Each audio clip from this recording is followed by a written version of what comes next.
tell how many leaf or terminal nodes there are in this tree? Again, I encourage you to pause this video and it'll take you a second to come up with the answer. Just remember, leaf.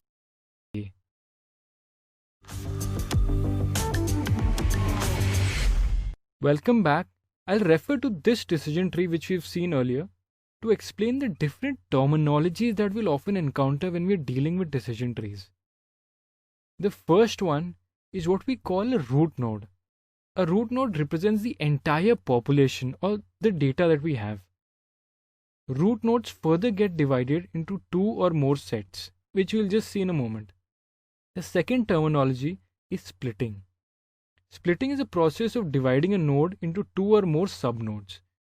The highlighted lines here represent the splitting as a node is being split here into subnodes. Now, when a subnode is further divided into even more subnodes, then the initial subnode, we'll call that a decision node. So here these two highlighted nodes are the decision nodes.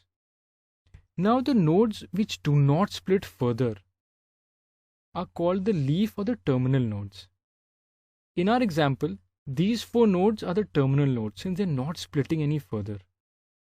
A subsection of the entire tree is known as a branch or a subtree. So in this example, these are the two branches or subtrees of our initial complete decision tree. We then have parent and child nodes. A node which is divided into subnodes is called a parent node, whereas the subnodes will be called the child of the parent node. Don't worry, let me explain this with a very simple example. So let's say these are the names associated with each node A, B, C, D, E, F, G here.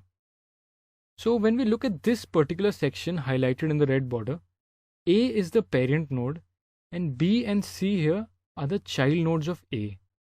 Similarly, in this, B is the parent node and D and E will be the child nodes. And of course you must have guessed this by now. C will be the parent node and F and G will be the child nodes. Finally, there's one more terminology called the depth of a tree. It is the length of the longest path from the root node till the leaf node. When we look at this particular example, the longest path here is 2 and hence the depth of this tree will be 2. Now consider this tree. The longest path is still 2. So that's why we'll keep the depth to 2 as well. What do you think about this? The longest path clearly is only 1 and that's why the depth is 1. Finally, the longest path in this tree is 3 and that's why you can see the depth is equal to 3 there. Now I have a question for you. Can you tell how many leaf or terminal nodes there are in this tree? Again, I encourage you to pause this video and it'll take you a second to come up with the answer. Just remember, leaf nodes are the nodes which do not split further.